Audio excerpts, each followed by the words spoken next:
ప్రభుని యేసుక్రీస్తు నామంలో మిమ్మల్ని అందరినీ ప్రేమతో ఆహ్వానిస్తూ ఉన్నాను.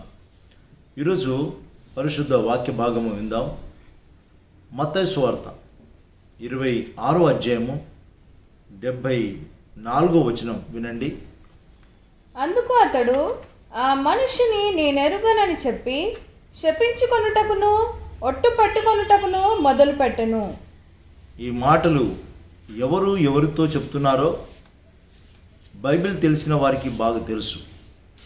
ఈ మాటలు పేతురు చెప్తున్న మాటలు ఇవి.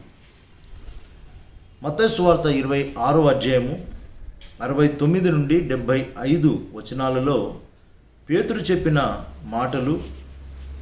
ఈ వచనాలలో 3 సార్లు పేతురు యేసు ప్రభువారిని నేను ఎరగనని బొంకుతూ వచ్చాడు. పేతురు ఇలా అబద్ధం ఆడడంలో, విశ్వాస జీవితంలో వెనుకంజు వేయడము కనిపిస్తూ ఉంది. 26వ అధ్యాయంలో పేతురు యొక్క బలహీనతలు ఏమై ఉన్నాయో ఈరోజు మనము నేర్చుకోబోతున్నాం. మత్తయి సువార్త 26వ అధ్యాయం 33వ వచనంలో, అందుకు పేతురు నీ విషయమై అందరూ అభ్యంతరపడినను నేను అభ్యంతరపడను అని ప్రభుతో చెప్పాడు. ఈ మాట దేన్ని చూపిస్తుందంటే, తనను తాను హెచ్చించుకుంటున్నాడు, తనను తాను గొప్ప చేసుకుంటున్నాడు అని ఈ యొక్క వచనము మనకు జ్ఞాపకం చేస్తూ ఉంది.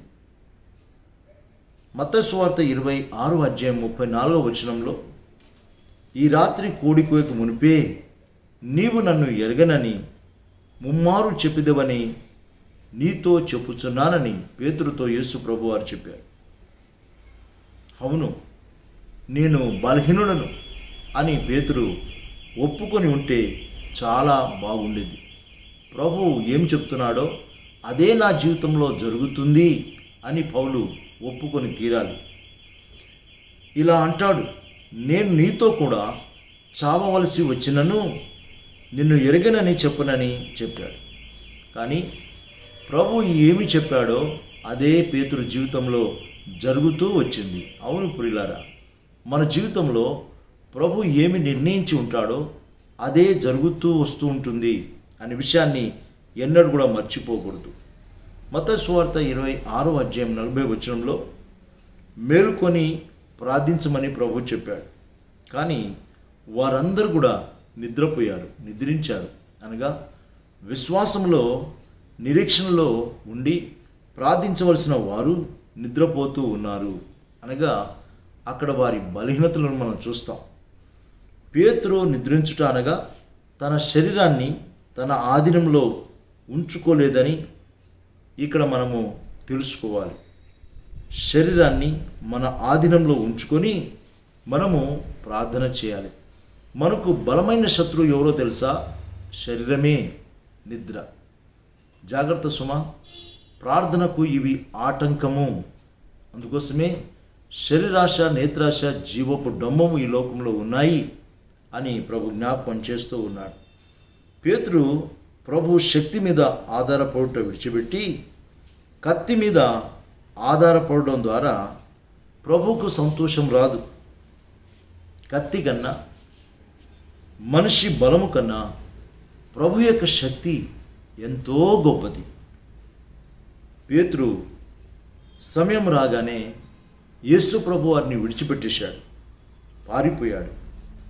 అలా విడిచిపెట్టడం, పారిపోవడము ఆత్మీయ జీవితంలో వెనుకంజు వేయడంతో సమానం. ప్రియులారా,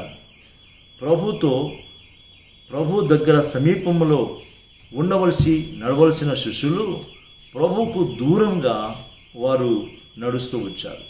ప్రభు వారిని పట్టుకొని ప్రధాన యాజకుల ఎద్దకు తీసుకొని పోయినప్పుడు పేతురులో ఉన్న విశ్వాసము సన్నగిల్లింది, తగ్గిపోయింది. ఒక చిన్న బిడ్డ, ఒక చిన్న అమ్మాయి మాటలకు గజగజగజ వణికిపోయాడు. నువ్వు యేసుతో ఉన్నావు అంటే, అవును నేను యేసుతో ఉన్నాను అని ధైర్యంగా ఒక చిన్న బిడ్డతో చెప్పలేకపోయాడు. యేసు ఎవరో నాకు తెలియదు బాబు అని అబద్ధం చెప్పాడు.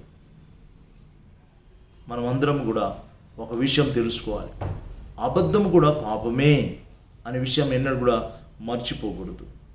పేతురు నేను ఆయనను ఎరగనని శపించుకొనుట, ఒట్టు పెట్టుకొనుట చూస్తున్నాం ప్రియులారా. ఇలాంటి పేతురును యేసు ప్రభువారు విశ్వాసంలో బలపరచడానికి, విశ్వాసంలో స్థిరపరచడానికి తన పునరుత్థానపు దర్శనం ఇచ్చాడు, పునరుత్థానపు బలం ఇచ్చాడు, పునరుత్థానపు శక్తినిచ్చాడు. పేతురు దేవుడి గురించి చెబుతూ ఉంటుంటే 5,000 మంది యేసు ప్రభు నిజమైన దేవుడని తెలుసుకొని అంగీకరించారు, మారు మనసు పొందారు. వేలాది మంది పేతురు భక్తుని యొక్క బోధలు విని వారి జీవితంలో ఎన్నో గొప్ప మార్పులు చేసుకున్నారు.